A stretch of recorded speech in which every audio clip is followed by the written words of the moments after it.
My daughter-in-law flung the door open and snapped, "Why is that old leech here? We don't have space." I felt the sting slice through years of silent giving, but I stood tall, steadying my breath. Without a word, I took a photo of the smart lock flashing guest beside my own name and stepped off my porch like it was a courtroom floor. They thought shutting me out would be the end, but it was only the beginning of everything they never saw coming. Before I continue the story, please subscribe to the channel and leave a comment letting me know where you're watching from. Pacific haze laced the morning like gauze as I eased my old Subaru into the driveway. Bass thumped through my front door turning the porch glass into a drum. The smart lock's ring glowed a confident blue I didn't feel. Geraniums shivered in the sea breeze, brushing the rail as if asking permission to be here. The HOA posted a notice on the mailbox about quiet hours. I'd always obeyed them. I set the car in park-palmed keys and tasted salt on the air. Memorial Day weekend was supposed to be quiet coffee, a walk, and the hush. Tide whispered, "So." The door yanked open before I reached it. Maura filled the frame in a borrowed apron and someone else's bravado. "Why is that old leech here?" "We don't have space," she shouted, voice bright enough to turn gulls. Her words landed like coins flicked at a beggar. I didn't raise mine. I let one breath fill me, squared my shoulders, and met her eyes as if they weren't knives. The bass kept pulsing behind her. A delivery truck rolled to a stop by the curb, parking lights blinking. Footsteps crunched gravel on the path. The morning smelled like sunscreen and burned toast. She held the door with a possessive hip. I let the insult hang until it lost heat. A wind chime offered a thin rebuke. Maura's perfume citrus over dryer sheet bled into the porch and vanished. "You got that," she added as if a court reporter were crouched in the rosemary. The truck's hazards clicked, counting us all in. Calm. I looked down at the smart lock, steady and smug, and tapped the app. My name appeared under Access Guest Arliss. Guest. I took a screenshot, the tiny chime polite as an insult in church. My house had labeled me other. The keys I'd carried for 30 years pressed crescents into my palm. I didn't force the door. The camera LED winked as if it knew a secret. The threshold tile sea glass green I'd picked with my son on a hot July threw back a faint square of light. Inside, children squealed, a bottle cap clattered, and my kettle screamed in a stranger's cycle. I tapped activity. Overnight entries stacked like shingles. Door unlocked, 12 a.m., 1:46 a.m., 2:03 a.m. Names I didn't recognize had been granted codes. Someone had renamed my own profile with a gray tag. I zoomed in and saved the screen again. A gull screamed. Inside, laughter answered as if it belonged here. The keys bit deeper old teeth, finding the exact same grooves. I remembered teaching my son to turn them gently to listen for the click. He'd been small then, all knees and scabs, proud of the latch's neat sound. The delivery driver, sandy-haired and sunburned at the collar, paused halfway up the path. "Are you the guest owner?" He blurted, eyes flicking from Maura to me to the glowing ring. I kept my voice even. "I'm the owner." Maura's hand made a little shooing motion, all wrist and dismissal. The driver shifted the box in his arms, unsure where to look. I chose not to step past Maura. Not yet. The moment was a photograph waiting to happen, and I wanted every corner in the frame. He shifted, glanced at the name on his scanner, and frowned. It read the same as the tag guest. The box was addressed to my street, my number, my last name. "Ma'am," he tried meaning me and not meaning to. "Leave it on the bench," Maura said, claiming the syllables of my porch like deeds. He hesitated, then set it on the cedar slats my husband and I had sanded one summer. "Signature," he asked. "From the owner." "That would be me," I said, and took the stylus. The plastic tip scratched a thin line. He stepped back, relieved to have directions ready to vanish into the next address. I held the door with my eyes, not my hand, not yet. I slid my phone up, framed the lock, Maura's stance, the driver's puzzled face, and the blue halo crowning my own door. Record over argue, I reminded myself. Silence is clean. Lawyers like clean. I tucked the phone away. My chest hurt the way it does when ocean water is colder than you expect a tight bloom that becomes steadiness. Mora muttered something about towels.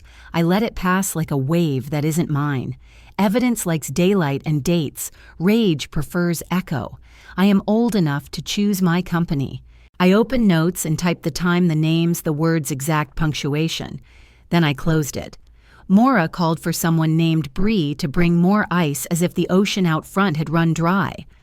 On the step, the concrete still held 2 handprints pressed into it before it set mine and my boy's when he was 8.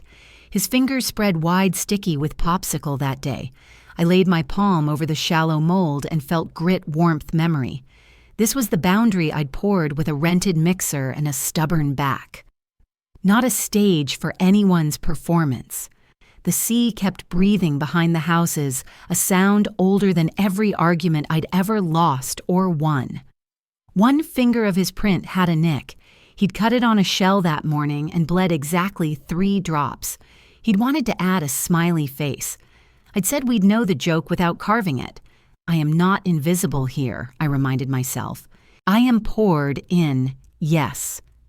I lifted my eyes, memorized Mora's posture, the set of her mouth, the way she half-turned to block the doorway like a bouncer. Then I stepped aside from her heat, out of the triangulated line between pride witness and provocation. The next move would be paper, not volume. Dates and screenshots, not decibels. I raised the phone one last time and took a clear photo of the lock that called me guest. Then, without a word, I stepped across my own threshold. Yes, I crossed the tile I chose 20 summers ago and the air pushes back. Not eucalyptus and coffee. It's grease that clings and a floral spray that tries to hide it. Bass leaks from somewhere down the hallway, a thud like a thumb on a bruise. I keep my eyes open. The kitchen is the kind of mess that tells a story just not mine. Fat spatters freckle the backsplash I scrubbed for years. My embroidered apron blue thread, my maiden initials, hangs from the back of a chair I never put there. The sink holds plates stacked like a dare. A plastic stadium cup squats where my white china mug should be. I take 3 pictures, the whole scene, the apron detail, the stove clock, so the time can't argue later. In the living room, I move slow, noticing everything without breathing deep. Damp towels flatten last summer's wicker. Controller cords knot across the rug. A beach toad on the console knocked a family frame face down. I write it long enough to see the spidered glass cutting through my son's smile, then set it back. Document, don't tidy. I know the difference between memory and evidence. On the console, a list sits in a big, neat, hand weekend plan. Times chores, meals who's sleeping where. In the middle, Mom arrives. Friday is crossed out in thick red ink, not erased, just punished. I photograph front and back. The front shows the red scar. The back shows a smear of barbecue sauce and a doodle of a sun in sunglasses. Outside the deck holds a different noise, the hollow click of cans against cedar when the wind shifts. My geraniums are capsized. Ball scuffs tattoo the stucco. I shoot a slow pan catching the date in the corner. The trampled time, the ash smudges by the grill I saved for last Labor Day. Back in the hall, bass quiets long enough for voices to float under a door. She's early, a woman says. Another voice laughs. It's fine. I don't answer the invitation to be the problem. I slide the phone into my palm, practice gentle, not asking permission. The smart lock needs more than a stare. I open the app and let it tell on itself. Roles devices log. Admin Mora Voss. Guest Arliss. Event 09. 12 a.m. Admin changed by Mora. I take screenshots. I send the lot to myself and to a folder named The Thing I Am Too Old to Be Any More Contingency. The house keeps offering small humiliations. In the garage, wardrobe boxes are split, and my dresses are packed into black trash bags as if grief were a donation. The sewing table I sanded after my husband's funeral is scratched by someone who dragged a cooler across it. A jar of buttons has spilled little moons, skittered into dust. I photographed the labels, linen's old lady stuff, and the trail of buttons up to the door back inside. I let the camera rest and let my hands remember the place. The door jamb nick, where Robert carried a Christmas tree too wide. The shallow dip in the hallway where I pivoted a laundry basket to save my knee. The tile's hairline crack I never fixed because it looked like a small, permanent smile. The house and I have a language. It can't lie to me. The bass returns softer now, as if someone turned the dial with two guilty fingers. I breathe and count. When my breath is steady, I stand in the corridor and listen to the seam where wood meets air. I think of the step out front, the one we poured in '97 with two handprints pressed into wet concrete before the mix took mine, on the left Robert's on the right. He was still small enough to grip my thumb and big enough to believe I could hold everything. The phone buzzes with email confirmations. I open one to make sure the attachment stuck. They did. The log line blinks back at me, sterile and perfect. Admin changed by Mora 09:12 a.m. That's not a shout on a porch, that's a sentence on paper. I prefer paper. I don't call out. I don't knock on a door someone else closed. I follow the hall to my bedroom geography I no longer need. The duvet is rumpled by strangers' sleep. My pillow wears foundation in a color I've never owned. On the dresser, a comb missing 2 teeth rests beside my jewelry box, the lid skewed open like a yawn you can't take back. I don't look inside yet. I don't need a second wound before I stitch the first one shut. I cross to the closet and lay my palm on the back panel. The wood is warmer than the room. My hands were steadier when I built this false back.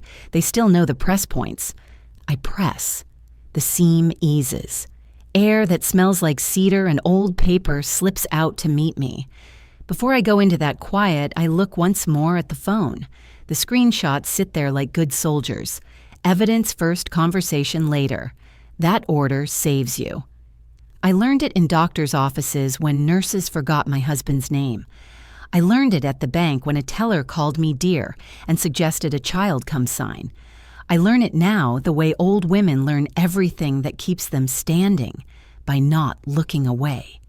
I slide the phone into my pocket and reach for the panel with both hands. The music fades down the hall. Laughter shifts into plates clinking.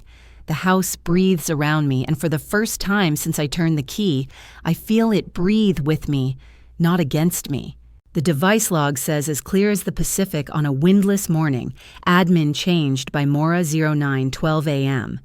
The closet has always kept better secrets than that, and it still knows mine. I ease the panel open, ready to see what's been moved and what was never theirs to touch. I shut my bedroom door with the soft click I've known for half my life and slid the cedar keepsake box aside. The carpet held a ghost of eucalyptus, but the air today was sharp with aerosol sweetness. I knelt, found the brad nail I'd countersunk years ago, and lifted the closet's false back. Paper air rose to meet me, dry lavender-scented mine. In here, time remembered me by my handwriting, not by somebody else's idea of who I am.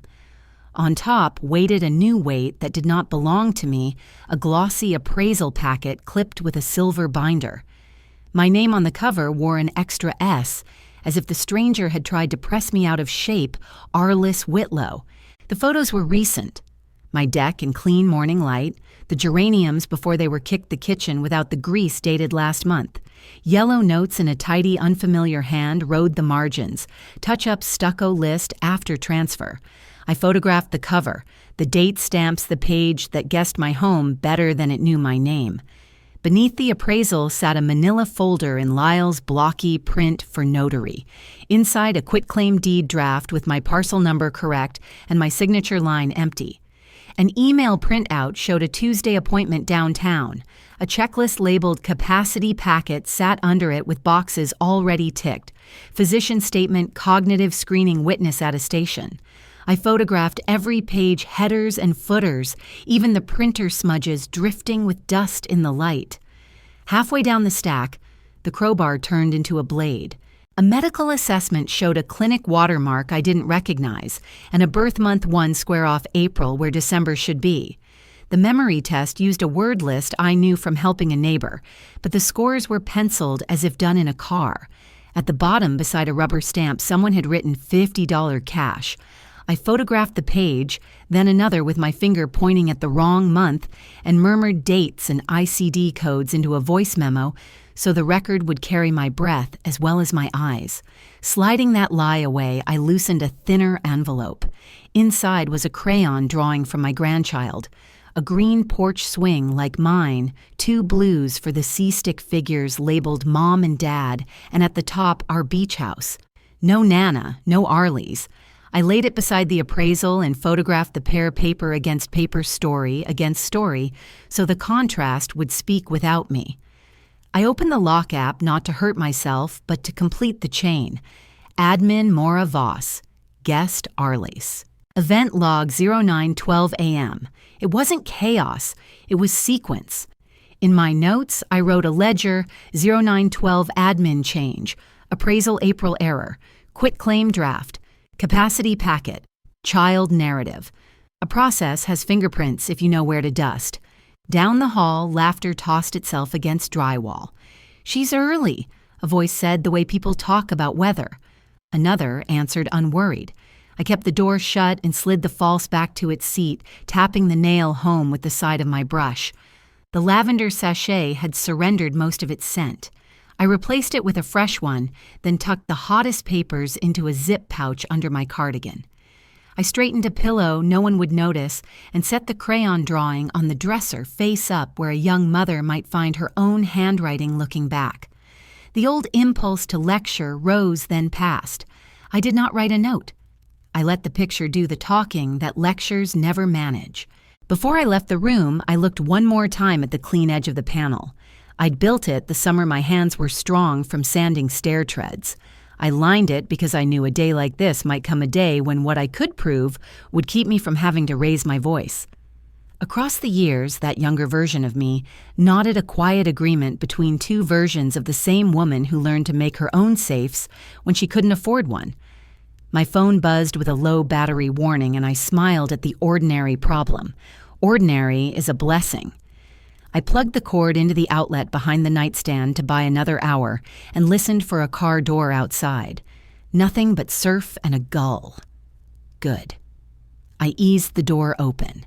The hallway smelled like someone's perfume layered over somebody else's lunch.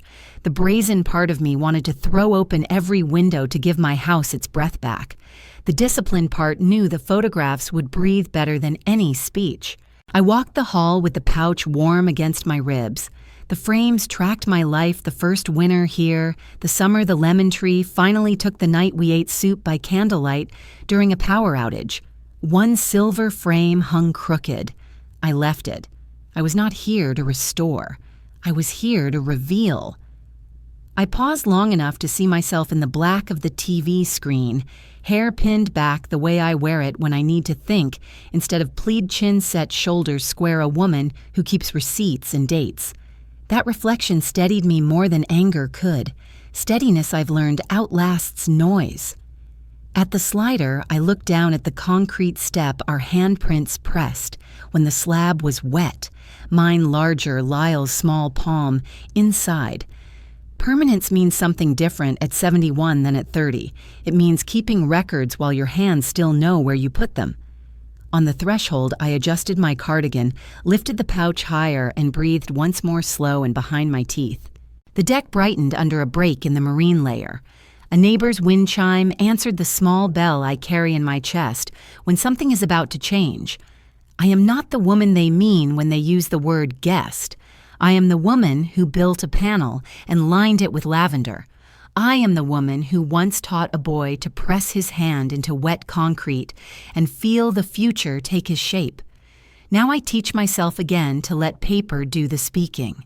I carry the folder to the light because lies don't like paperwork that breathes. The marine layer was thinning when I stepped onto the patio.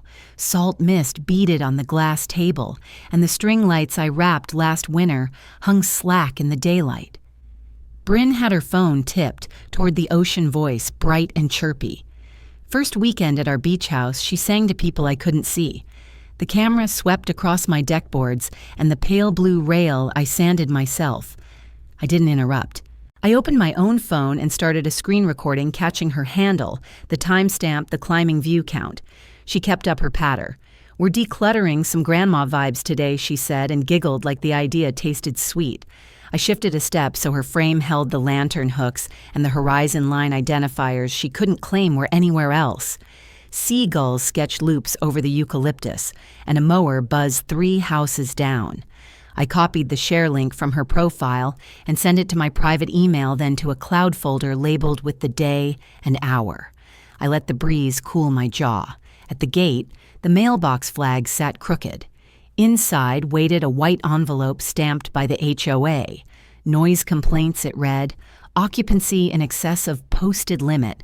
Unauthorized gathering. Then a line that made my heart settle.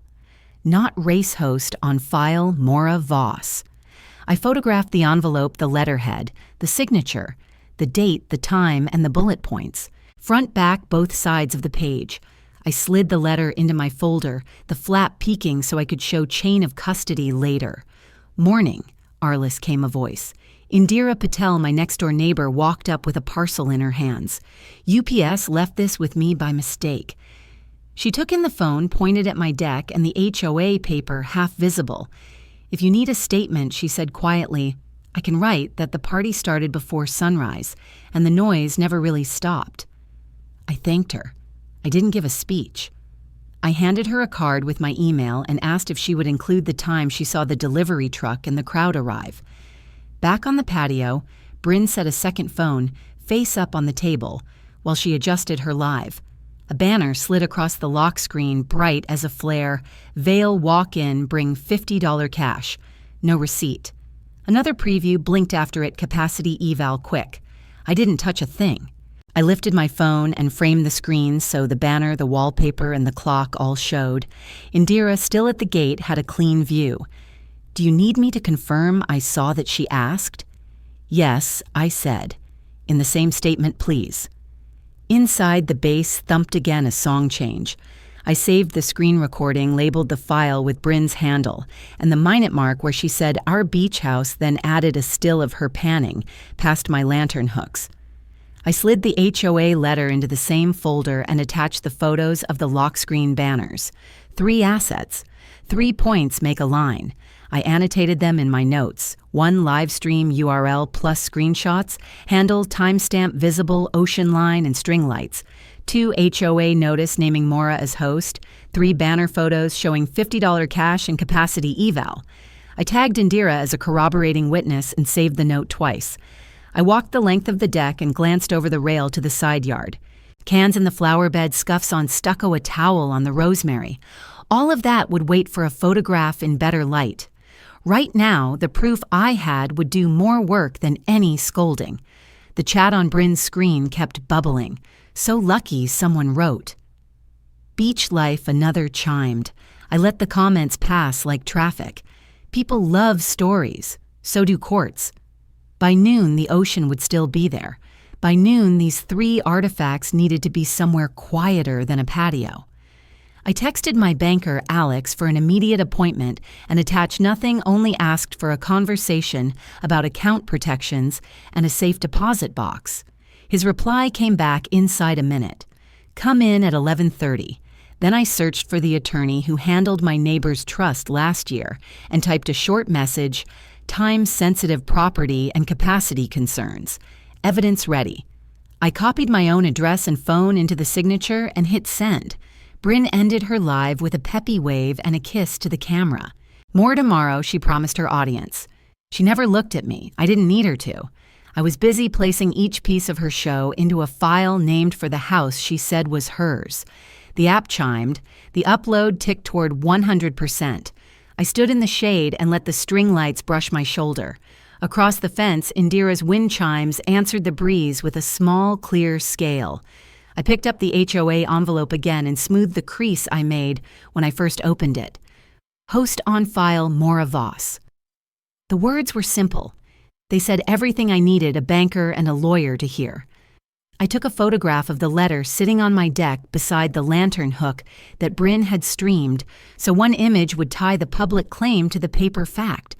Then I turned to the side door and met my own reflection in the glass.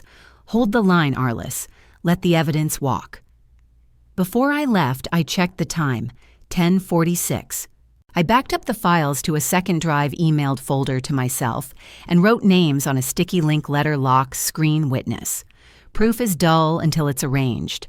Arranged, it speaks. The live stream can entertain them. The letter and the lock screen will introduce them to the law. The lobby air was cool enough to quiet my pulse. Alex met me at the door with a steady banker's smile and a glass-walled office that shut out the street but not the truth. I set my folder on his desk and laid my phone beside it, the screen still holding a paused frame of Bryn's live stream string lights, the ocean line, my deck. Let's begin with what's ours, I said, meaning what is mine. He printed balances, CDs, beneficiary pages. Numbers lined up like fence posts after a windstorm. We added a verbal passphrase that only I would know, something my mother used to say while shelling beans. He placed a temporary hold on all external transfers, pending identity verification. New alerts bloomed on the profile, large withdrawals device, changes, travel notices. I signed date and time, precise, my handwriting patient and unshaken. Then the ping. Alex frowned at his monitor, tapped a key, and turned the screen slightly. At 11:47 a.m., failed login, he said. The device ID matched one last used at Lyle's address. Cold settled over my shoulders, not fear confirmation. We enabled step-up authentication geo-fencing that would flag anything outside Santa Barbara County, and a fresh primary email known only to me. Alex created an incident number and printed a brief letter, attempted access not authorized by client. I slid the letter. Alex asked how many keys existed and who had access to the lock app. 2 physical both here, I said, placing them side by side on the desk. The app had one owner until this morning. He photocopied my license, compared old signatures with today's, and added a firm note to my profile, speak only to me. Do not trust caller ID. Request the passphrase before any change. He reissued my debit card and fed the old one to a crosscut shredder that sang a metal song, then handed me the new card in a plain sleeve. Outside, the sidewalk lifted with marine haze. I felt the tug to call my son to ask a question I already knew the answer to, and I let it pass. Explanations can be a trap. They invite you to argue your own existence. I drove to Anacapa with the folder by me and both hands on the wheel, the way I used to hold Lyle steady after Little League. Love is not a permission slip for chaos. It is a boundary you keep, even when your hands shake. Marcia's office was quiet enough to hear the pen when she clicked it. We set a timeline measured in filings, not feelings 3-day notice today, unlawful detainer Tuesday, theft report and medical board complaint by close of business.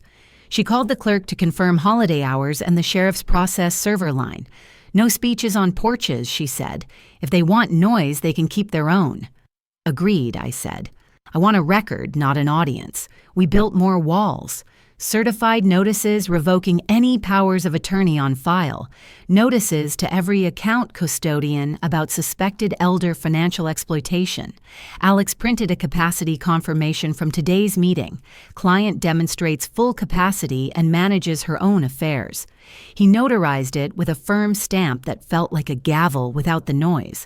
I paid the small fees and kept the receipts, not because of the money, but because paper breeds accountability. By 2 o'clock, I was on Anacapa Street in a quiet office that smelled faintly of lemon oil and copy toner. Marcia Levin read in silence as I handed over each piece HOA letter, naming Maura as host. Screenshots from the live. The banners on Maura's phone about $50 cash and a capacity eval. The appraisal with my name misspelled. The quitclaim drafts. The bogus assessment. She divided files into stacks: unlawful detainer theft report, medical board complaint, bank addendum. We start with POS. We reviewed fees flat for the eviction work, hourly for the rest. I initialed, signed, and watched her draft the notice while a paralegal prepared a no-contact letter to Lyle and Maura. The printer hummed like a distant hive. I kept my voice level. I don't want a scene, I said. I want a record. Marcia nodded. Records make scenes unnecessary. Back in Carpinteria, late lights softened the stucco along our lane. Indira met me on her porch with a calm witness's posture. She read the statement Marcia had emailed and added what she'd seen, the party noise Bryn saying our beach house, the lock screen banners flashing bring $50 cash and capacity eval quick. A mobile notary arrived stamped sealed. Indira handed the pages back with hands that didn't tremble. "If you need me in person, I'll come," she said. "Thank you," I answered and meant. At home, I scanned the affidavit to Marcia and forwarded Alex's incident letter. I filed copies into my evidence folder, bank safeguards, attorney retainer, neighbor affidavit, each with today's date. Evening wind pushed through the geraniums and cleared the last of the bass from the hall. The house was still altered, but the ground under it had settled into something I could stand on. My phone buzzed once more, an alert I had chosen. Unrecognized device blocked it red. I let the screen go dark. Numbers were on my side now. Numbers do not shout. They testify. The next moves were dates and signatures, not arguments, calendars and case numbers instead of raised voices. I rinsed a clean mug, brewed coffee that smelled like my mornings used to, and sat at the table to list tomorrow's calls. The voicemail begins with my name bent out of shape like a coat hanger pulled wrong. Arliss Whitlow. The man says cheerful as a morning radio host. He thanks me for allowing the appraisal quotes $300,000 flat and adds, per Mora's request, we'll send the invoice end of day. I don't interrupt the recording. I let his words coil, then press save. The phone asks for a label. I type, price put on me, not the house. I sit at the breakfast table I sanded in 1989 and put the phone on speaker. When the appraiser's assistant answers, I pitch my voice like paper unwrinkled edges square. I request their engagement letter, the ordering party, the invoice log, and a copy set of photos. A keyboard clatters. A printer hums. "We have a request signed by Maura Voss CC'd to Lyle Whitlow," she says. "Target list date after transfer." My pen touches the pad once. The PDFs arrive while we speak. I forward them to Marcia and save the attachments in 3 places: phone cloud and a thumb drive that lives in a tea tin. A second call comes looking for opportunity rather than truth. A realtor who uses darling-like salt on everything introduces herself chirpy and quick. She asks if I'd be open to a quiet off-market sale because the family mentioned options. I ask who in my family. There is a pause long enough to hold a whole tide. "Your daughter-in-law looked into a listing packet," she says at last. I request her license number and brokerage address and an email summarizing the outreach. When we hang up, I record a clean memo time number claims. I take the sting out by giving it shape. I do not pace. I build a chain. I tag the appraisal PDFs and the call memo under disposition attempt, then add a short line that is not poetry, but it holds lock admin change, HOA letter, naming Maura as host livestream, calling my deck hours realtor, sniffing my address. I do not need outrage to keep going. The work itself is fuel. An unknown number lights up. I let it ring to the second chime before I answer. Clinic scheduler. A bright voice sings.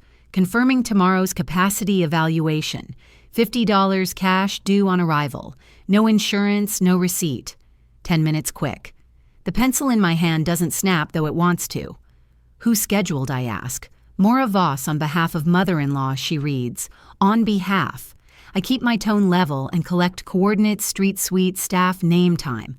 I ask her to text a confirmation. Of course, she says, as if she's reserving a table, not a judgment. The text arrives with a polite chime. I do not dramatize.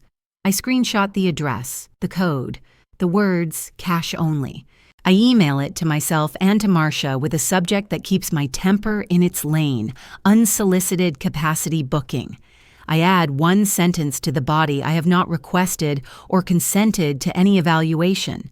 I step outside for air I don't have to share. The marine layer begins to draw its gray curtain across the street, softening edges, muting color. Someone 2 houses over is grilling. The scent of onions lands and floats. I think about the way a price gets pinned to a woman like me, not by courthouse alone, but by a chorus of little conveniences. A mispronounced name, a cheerful realtor, a cash desk at a strip mall clinic. It is not one blow. It is tap, tap, tap until the hinge loosens and someone calls it fate. I sit on the front step with my phone and open my day's folder. I listen again to the voicemail. He is friendly. He is efficient. He is certain I agreed because the order came with a last name that matches my mail. I listen to my own voice in the callback. Calm, warm, complete sentences. I hear the steadiness my son used to borrow when he took a spill off his bike and I held his shoulders while we checked the scrapes. You're okay. We'll clean it. We'll patch. We'll go slow. I tell that same steadiness it is still on duty. Another number appears and I let it roll to voicemail. I will answer paper, not bait. The printer in my head works faster than any device in the house letter to the clinic administrator, CC County Health. Letter to the appraiser, CC State Board. Memos time-stamped and sent to council. I set a do not disturb window and leave only Alex at the bank and Marcia at the firm with permission to break through. The day is not asking for heroics, only patience. I take a photograph from the curb. The stucco, the string lights the hibiscus that refuses to die even when neglected. A record of this minute before anything else is moved or bleached to make someone else's story prettier. I save it with date and time, then make a list for morning serve notice file, the clinic complaint document, the realtor's reach request call detail records from my carrier. A gull rides the wind toward the pier, unbothered by property lines. I think about on behalf the way it tries to wear helpfulness as a veil. I have worn veils. I know the difference between ceremony and concealment. The capacity they are shopping for is not mine. It is an absence they can spend. I am not in stock. When the sun leans away, I go back inside and put the day's captures into a single file. I name it with the date and a line no one can mistake evidence collected without confrontation.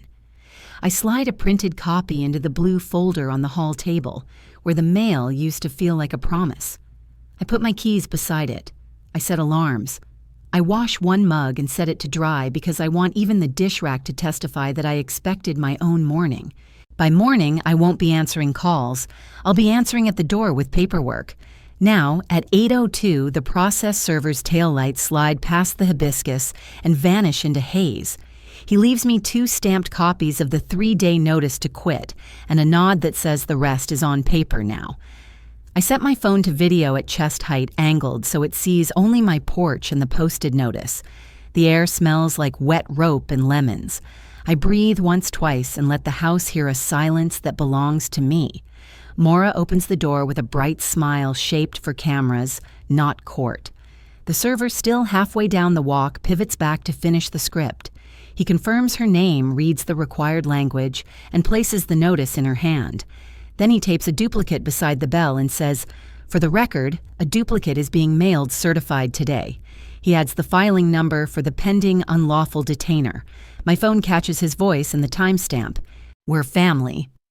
Maura says, fingers skittering against the paper as if it might smudge into something friendlier. "We have a right to use the house." The server points to the line that names me sole owner and requests peaceful surrender within 72 hours. He doesn't argue. He doesn't need to. He steps away, a metronome of procedure.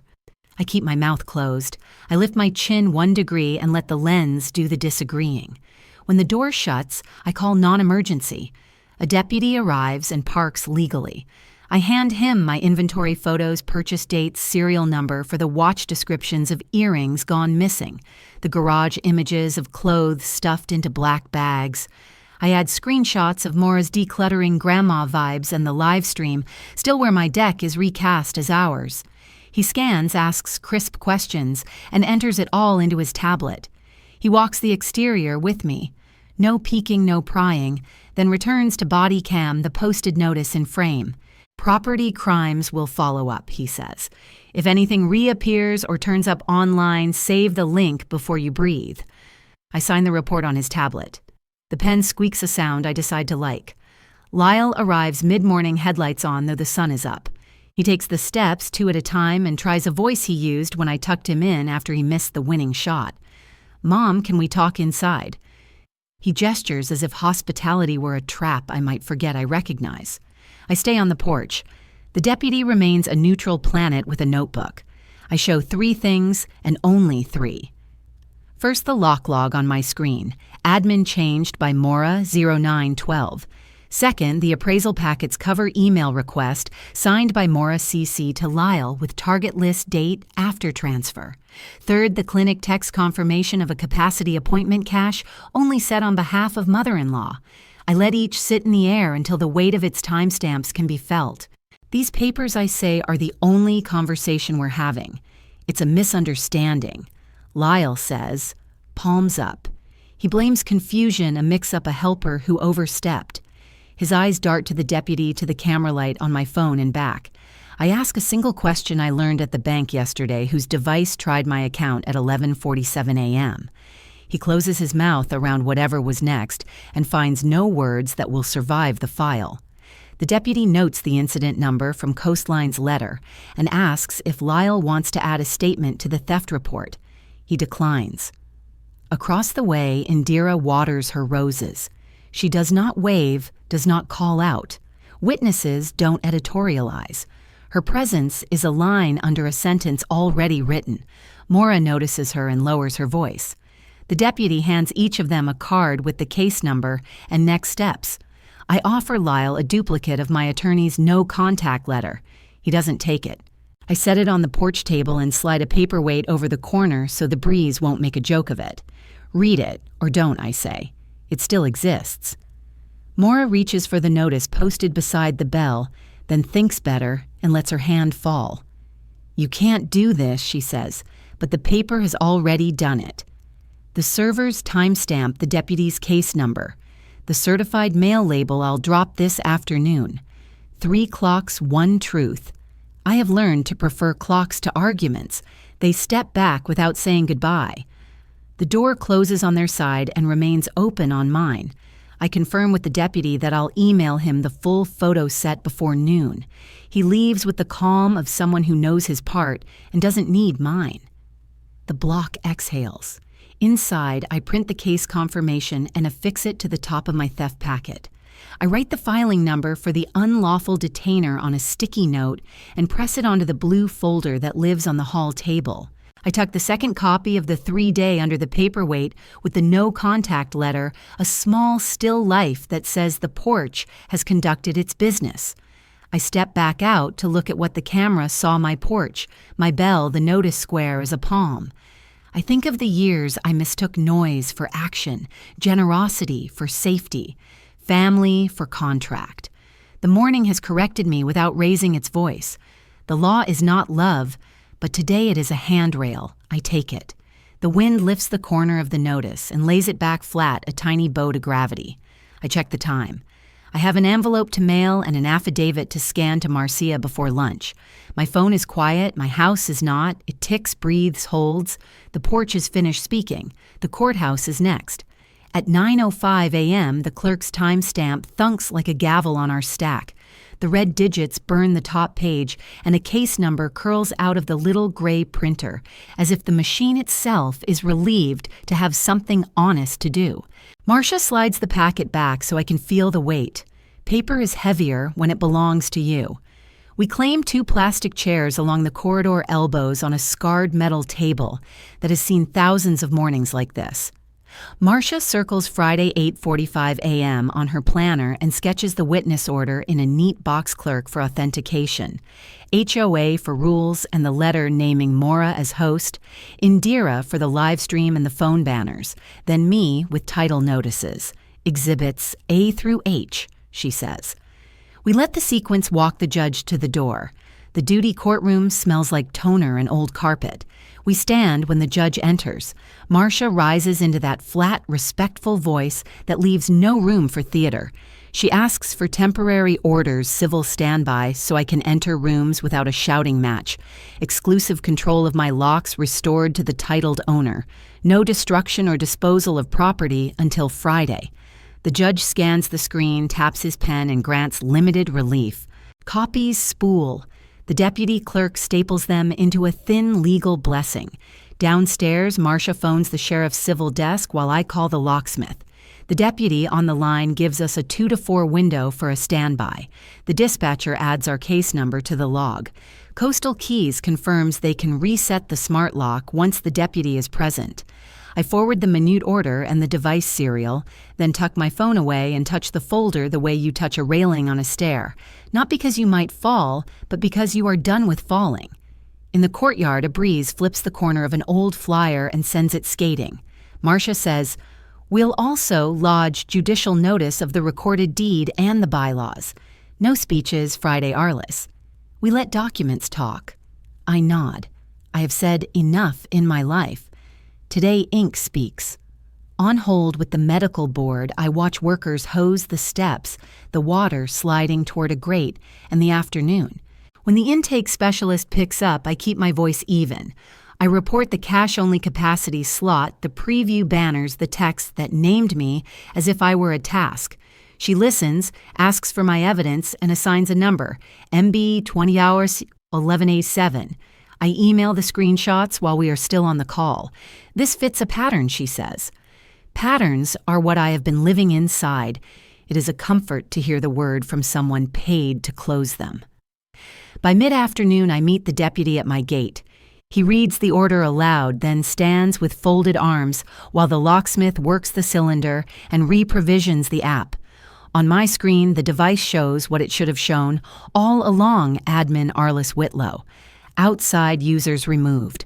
The event log changes under my thumb like a tide reversing. We walk room to room. I call out items still missing so the deputy can see me see them. He notes the theft case number from Saturday and leaves me with a copy of his card and a clean official silence. Back at the dining table, I give the binder a spine. Tabs march in colors. Title notices, HOA Finance Appraisal Clinic Court. I slide the minute order behind court, the locksmith invoice behind notices, the medical board confirmation behind clinic. The binder closes with a crisp click. Lyle calls while the light goes gold across the deck. His voice starts soft as if gentleness were a new language he is trying. "Mom, we can return everything and stop using the house if you drop the case." He breathes. The capacity file wasn't even accurate. He hears himself and stumbles. I ask him to repeat slowly. He clears his throat, changes the subject, then tries that old door. Family doesn't sue family. I do not debate the definition of family with a man who tried my bank on a Friday before lunch. I ask him to put any offer in writing to my counsel. He refuses. The call ends with static that is not from the line. I log the time and a precise summary, then step outside with a mug that finally smells like my kitchen again. The ocean keeps a promise it never had to make, laying itself down and pulling itself back over and over, showing me how rhythm becomes power. The house is not louder than it was yesterday. It is simply mine. The door no longer calls me guest. The lock remembers my name without being told. Inside, I lay out Friday on a single page. I will arrive early. I will stack the exhibits in the order we planned. I will sit straight and answer only what is asked. I will not decorate a single sentence.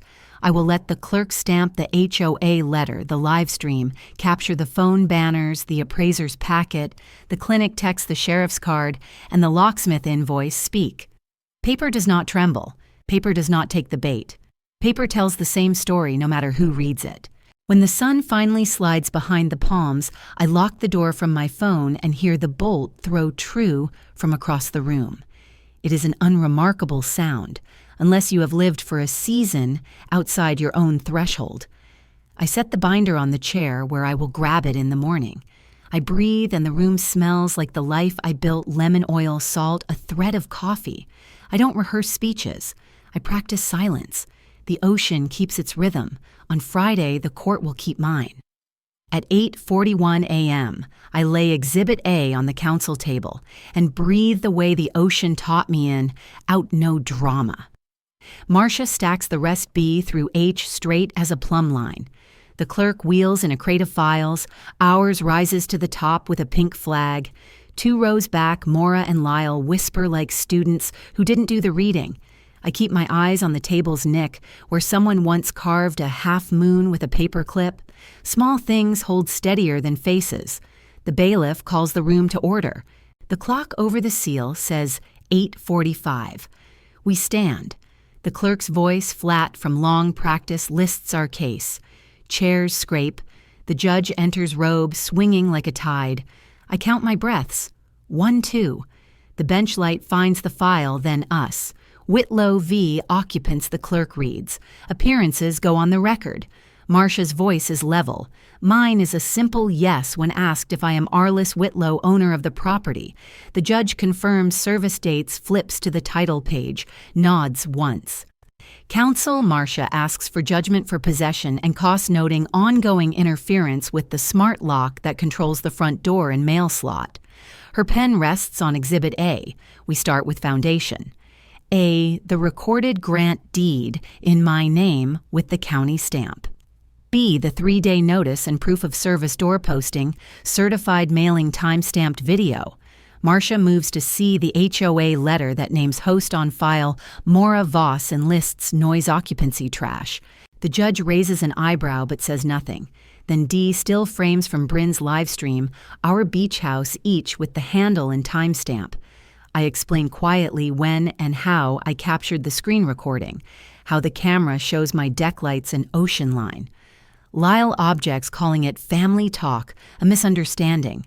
The judge asks, do you have a lease? Rent receipts, written permission. He has none. Family use doesn't supplant title. The judge says, turning the page. Next exhibit. Marcia lays down the string. E, the smart lock event log showing admin changed to Maura at 0912. My role demoted to guest device ID visible. F, the appraiser's engagement letter naming Maura as the ordering party. CC to Lyle with the note target list after transfer. G, the clinic text that reads, capacity eval tomorrow, $50 cash. As she speaks, my phone buzzes in silent mode on the table. The clinic's morning email apologizing for cash-only capacity screens and stating they are not diagnostic. Marcia asks to mark it as a late-arriving exhibit. The judge accepts a printout from the clerk's station. H, the bank's security letter about the failed login from Lyle's address at 11:47 a.m., the day we tightened alerts. The room feels smaller than it did 10 minutes ago. When the judge asks if I have anything to add, I keep it to one sentence. These are the rooms they tried to move me out of, Your Honor, on paper. My voice doesn't shake. Paper is the point. The judge leans back, reading. He speaks findings for the record, clear title in my name. Credible evidence of unauthorized occupancy. Credible evidence of attempts to remove the owner's control over access. Credible evidence of preparations for transfer without consent. Ancillary concerns of potential elder exploitation to be referred as appropriate to agencies outside this proceeding. He nods again at the ex parte minute order granting temporary lock control. He calls it proper and continued until judgment. The orders come plain. Judgment for possession is granted. The writ of possession will issue forthwith with a 5-day window for the sheriff's lockout. Costs are awarded. Defendants are admonished not to interfere with locks or mail and not to enter the premises without my written permission. Marcia notes the clinic email for the record. The judge says troubling and leaves it at that. The bailiff's voice, softer, now invites us to sit. In the hallway, air returns to a normal size. Marcia signs for the writ at the clerk's window, then circles Friday on her copy of the calendar anyway, out of habit born from years of systems that forget. My phone buzzes again. A new HOA notice fines assessed for the weekend violations, with host Maura Voss printed in the header. I forward it to Marcia with a 2-word subject line, post-hearing supplement. She smiles without showing teeth. Maura and Lyle pass us going the other way. No one raises a voice. I have learned that people hear their own footsteps better than your words after a gavel falls. Outside, the flagpole clinks at its rings. I feel my house the way a person feels a limb waking up after pressure pins needles, then circulation. Back at the table, I slide our exhibits into the binder. Title, notices, HOA, appraisal, lock, clinic, bank, judgment. The tabs make a spine. There is nothing cinematic about it, which is the beauty. The smallest room was the one with the gavel, and it was enough. On a bench by the elevators, I read the writ again, the language spare as bone restore possession to the plaintiff. It is not poetry, but it hums like tide. I leave the HOA a concise voicemail confirming receipt of their fines notice and offering the deputies standby time for a walkthrough. I text Alex at the bank a thank you and a photo of the case caption for his file. On the way out, Marcia reminds me to breathe and to let paper do the talking. I tell her that has become my dialect. I nod. The sheriff has the paper now. The house will have its breath back next. The deputy smooths the yellow paper with a gloved hand and presses clear tape across the top edge, careful not to wrinkle the seal. He reads the date and time aloud for his body cam. 5 business days. I film only the page, and his hand, not his face, not theirs. The box for writ of possession is checked. The case number sits where Veronica's followers will freeze it with their thumbs. I text the photo to Marcia with a single word posted and file the copy behind the tab labeled writ. Inside, I put the kettle on and do the quiet housekeeping of evidence. A shallow tray for surrendered keys. A printed checklist for the lockout rooms to recheck items, to photograph bins, and labels to provide if needed. The list is short, like all good lists. No speeches. The house smells like soap again and old eucalyptus. The clock on the mantel gives a small, approving tick. By late afternoon, Veronica is at the curb with her front-facing camera held high. Elder eviction, she says, angling at the yellow notice and my porch swing as if lighting can change a court order. Her caption floats over the screen, "Tell me this isn't wrong." The comments say, "What I don't" screenshots of HOA bylaws that name host Mora Voss links that explain unlawful detainer and stills of Bryn's Our Beach House stream. Someone pauses the frame on the case number and posts the public docket. Neighbors do not take sides. They take pens. Indira emails her affidavit again with the case number added. 2 other households send brief witness statements, dates, music levels the car that idled across the fire lane. The HOA compliance officer drops a second notice in my box, this one, quoting restitution for damaged landscaping, and the litter photographed near the deck stairs. I scan everything to the binder and write 2 notes. Keep water on the new geraniums. Do not explain. On day 2, the phone rings with a number I recognize from Lyle's office tower. His voice is tight iron filings under fabric. HR needs a response, he says. Your case mentions elder exploitation. Can you tell them I let the silence stand until it has floorboards? I repeat the judge's orders from Friday and offer his HR director Marcia's email for any questions. He exhales through his nose. This could cost me my job. I say, then send your job the truth and log the call for counsel. Each morning I take a porch photo with the day's newspaper tucked under the tape notice. The paper doesn't curl, no one removes it. The deputy emails the lockout appointment Wednesday at 9 sharp. I put 2 fresh legal bins by the door and a roll of blue painter's tape for labels. I leave a note for myself that says, steady is a kind of kindness. Wednesday arrives marine gray and quiet. The deputy's knock is polite. The deadline is not.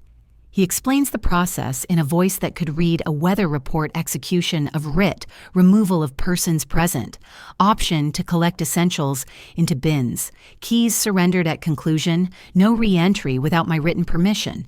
He reminds them that shouting does not move clocks, only orders do.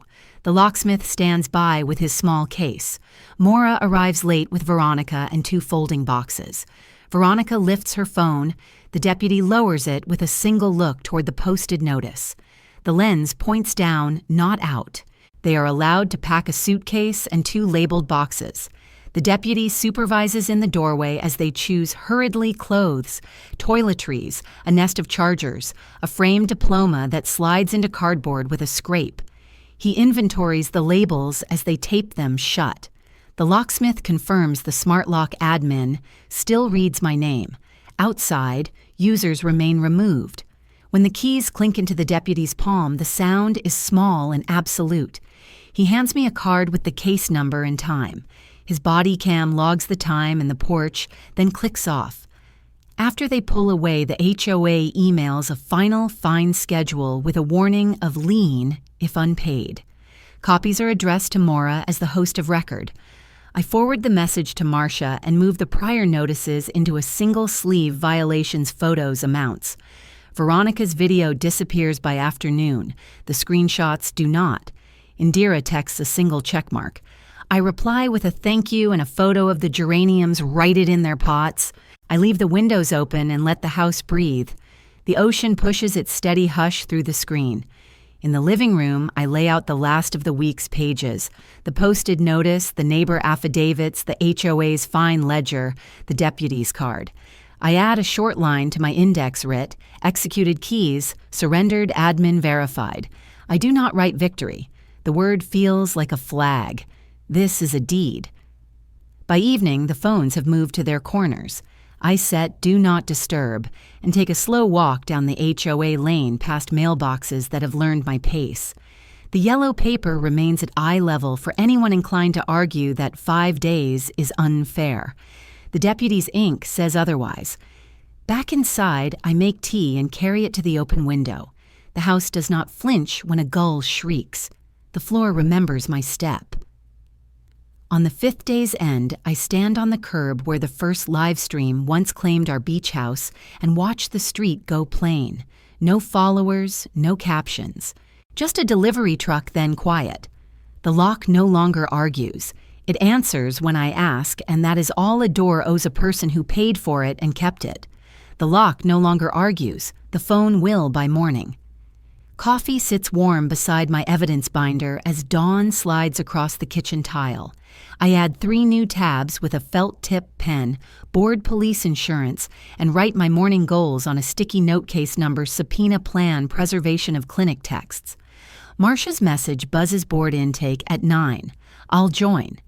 I breathe once slow and open the laptop to the upload link the investigator sent yesterday. At 9 sharp, the Zoom chime rings. A square labeled medical board fills with a calm face and a file number MB24 or 1187. He thanks me for my complaint and says quietly, "Mrs. Whitlow, you're not the first to report that clinic." Marcia joins on mute, then asks for a litigation hold and a list of what they intend to pull. The investigator outlines subpoenas for appointment logs, payment ledgers, evaluator credentials, and any texts or emails scheduling capacity screens.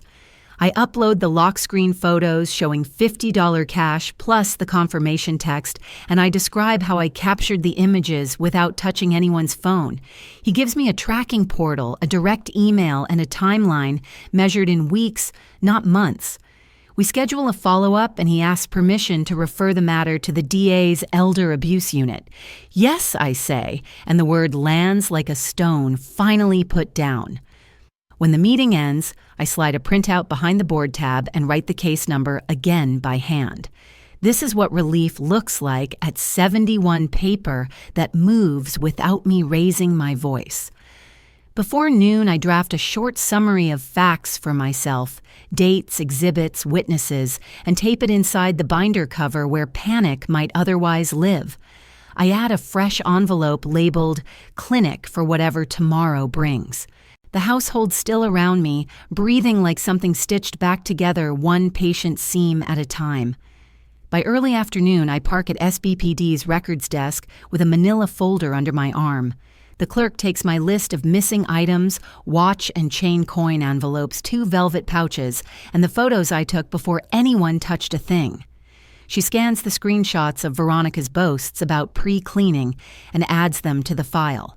A case number prints with a dry little cough. She explains the next steps, detective. Assignment, follow-up call, property room check if anything turns up. I sign in 2 places and ask for a certified copy for my insurer and attorney. Back home, I call the insurance line and speak to an adjuster who sounds like a choir director. She enters the police number, notes the serials and appraisals, and opens a claim while I read the descriptions aloud.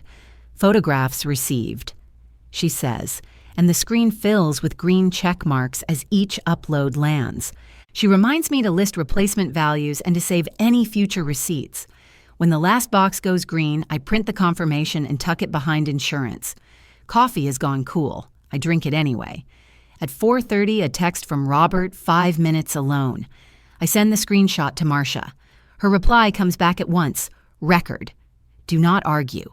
I place my phone on the table in plain view, open voice memos, and press the red circle before I unlock the door. He steps inside without Maura, without the children hat in his hands like he remembers being a boy. Mom, he says.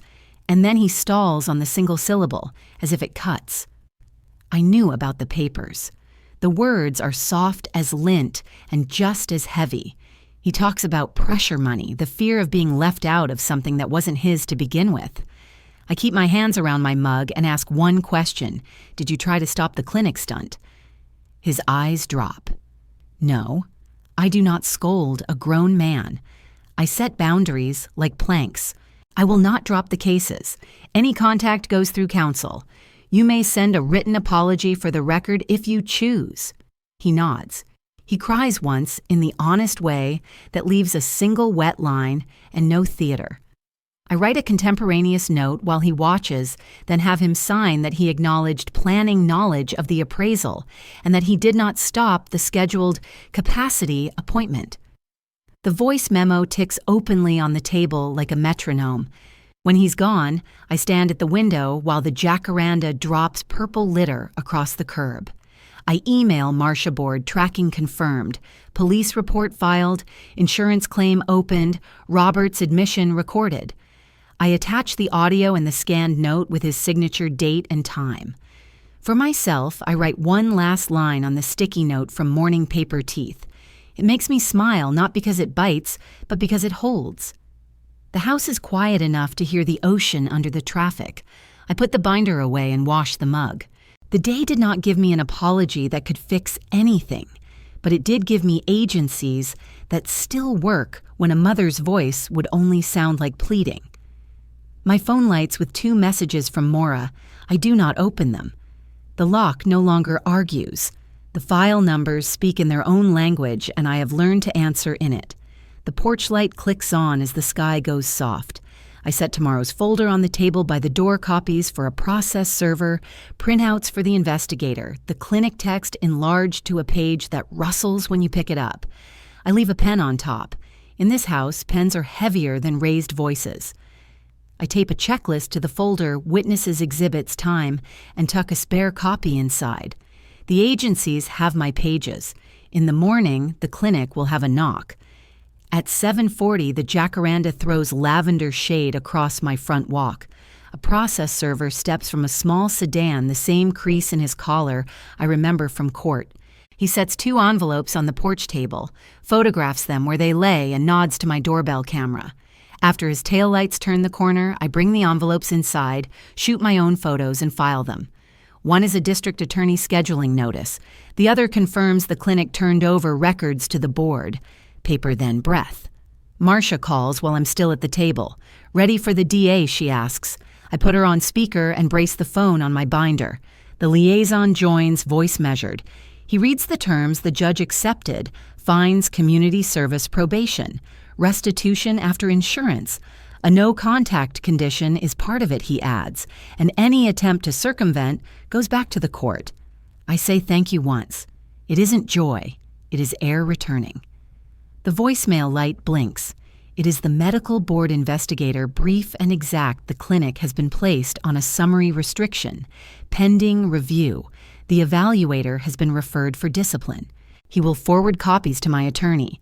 I save the message and label it in my phone's archive first with the case number, then with the words that matter more, not diagnostic, cash only. I don't replay it.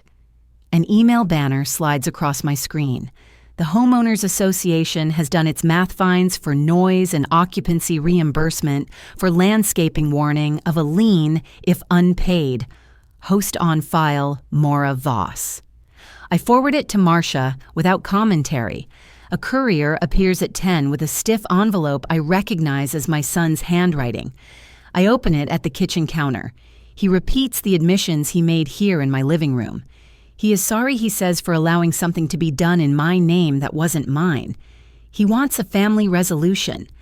I read it once. I place it in the binder under police because apology does not change venue. No reply is the boundary that finally holds. At noon, I slide my laptop open and join Marcia on Zoom. The camera shows my face in window light, a notary block waiting in the lower corner of the screen. We walk through a new will line by line. The house goes to a coastal conservation trust. A small plaque will name the seamstresses who made their living in rooms like mine. For the Children and Education Fund under a third-party trustee, independent of anyone's moods. Nothing direct to Robert while probation runs. It isn't punishment, it is safety. We draft a boundary letter and send it by courier and by email.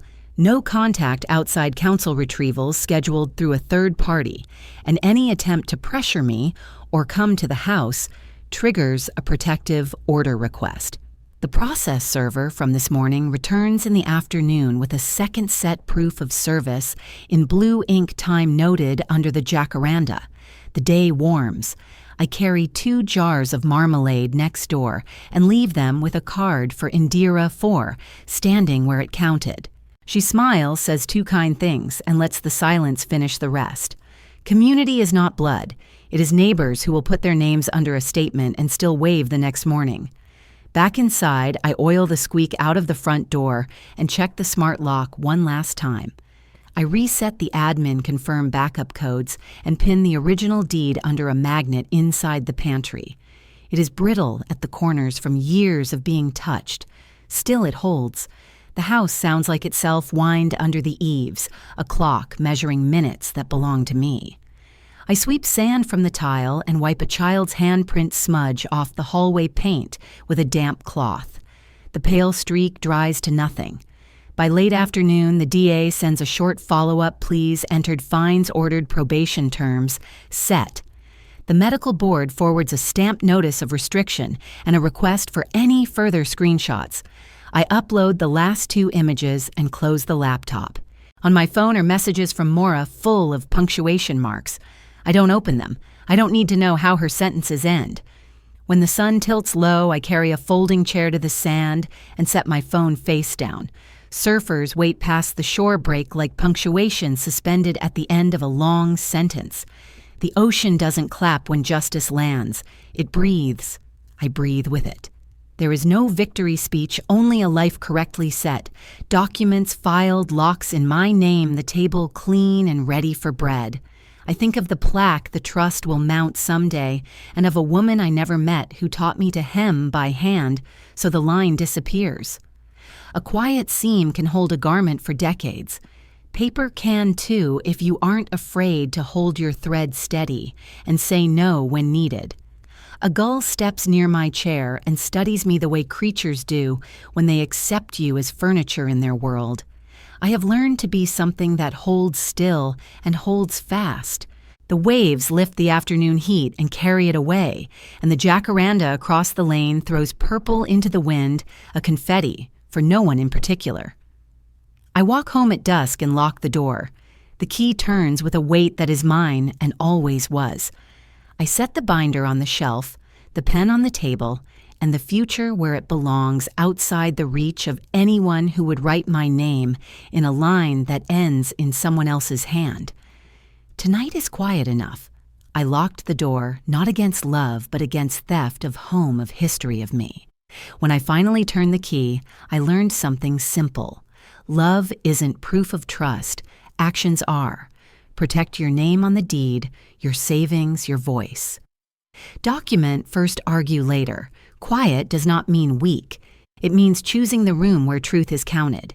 If my story helped you stand a little taller, leave a 1 or share where you're watching from. If it didn't tell me why, let's learn together. Subscribe to the channel so you won't miss the next story about quiet strength and hard boundaries. What would you lock? Not against love, but against loss. To anyone older who feels erased, you are not a guest in your own life. Keep records, name witnesses, ask for help, and keep your dignity.